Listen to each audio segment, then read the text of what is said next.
बिस्मिल्लाहिर्रहमानिर्रहीम।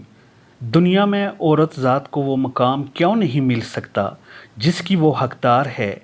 हज़रत अली रज़ी अल्लाह ताला अन्हो मस्जिद की तरफ जा रहे थे।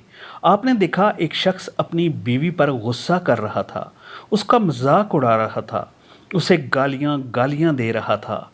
ये सुनकर हज़रत अली करीब गए और फरमाने लगे, ए खुदा के बंदे, मैंने अल्लाह के रसूल सल्लल्लाहु अलैहि वसल्लम से सुना है कि जो इंसान अपनी औरत की इज़्ज़त नहीं करता, उसके लिए तल्ख़ अल्फ़ाज़ कहता है, उसकी बेहुरमती करता है, तो अल्लाह पाक इस इंसान के लिए रिज़्क़ की राहें बंद कर देता है। इस तरह इस इंसान की ज़िंदगी से सुकून, खुशहाली और बरकत चली जाती है।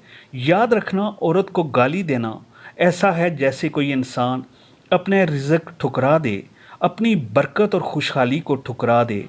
हज़रत अली रज़ी अल्लाह ताला अन्हो ने फिर फरमाया, मैंने अल्लाह पाक के रसूल सल्लल्लाहु अलैहि वसल्लम से सुना कि जो मर्द अपनी औरतों पर जुल्म करते हैं, उनकी इज़्ज़त नहीं करते, तो रोज़े मैशर उनके नामा अमाल खोलने से पहले वो फरिश्ते जो इंसान के कंधों पे बैठ के सवाब और गना लिखते हैं, वो चीखेंगे और अल्लाह पाक से कहेंगे, ए अल्लाह पाक, ये वही इंसान है जो ज़िंदगी में अपनी औरतों की इज़्ज़त नहीं करता था, इनको गालियाँ देता था।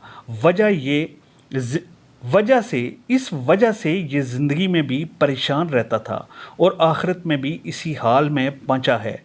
तो अल्लाह पाक फरिश्तों से कहेगा कि इस मर्द के सवाब का वो हिस्सा जिसकी वजह से इसको जन्नत मिली है, वो सब जो दुनिया में इसकी औरतें थीं जिनकी ये इज़्ज़त नहीं करता था, इनके नामा अमाल में डाल दो। और यूँ इंसान रोता रहेगा कि काश मैं ज़िंदगी में अपनी औरतों की इज़्ज़त करता, लेकिन अफसोस और पछतावे के सिवा इसके पास कुछ ना होगा।